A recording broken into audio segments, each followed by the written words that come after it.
Sebagai orang nomor 1 di kota Prabu Muli, Ridho Yahya menyatakan siap menjadi orang pertama yang divaksinasi jika vaksin COVID-19 tiba di Indonesia. Pernyataan tersebut disampaikan oleh Ridho Yahya atas dasar kemanusiaan dan untuk meyakinkan kalau vaksin COVID-19 aman digunakan.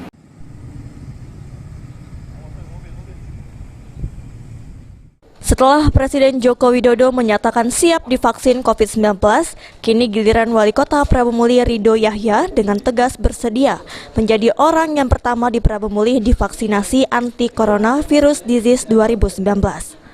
Namun Ridho Yahya menyebut pernyataannya untuk menjadi sampel bukan berarti mendahulukan kepentingan pribadi, melainkan sebagai misi kemanusiaan dan meyakinkan pasien, tenaga medis, serta warga Prabu Muli bahwa vaksin COVID-19 aman untuk digunakan.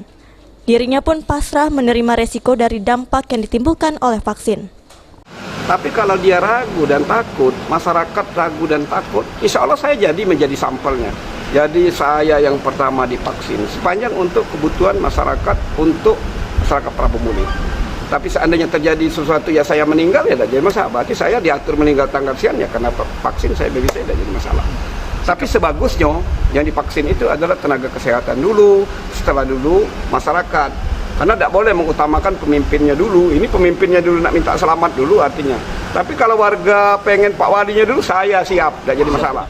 Vaksin tersebut seyogyanya ditujukan kepada kelompok yang paling rentan seperti tenaga kesehatan, petugas pelayanan umum, TNI, Polri, dan masyarakat.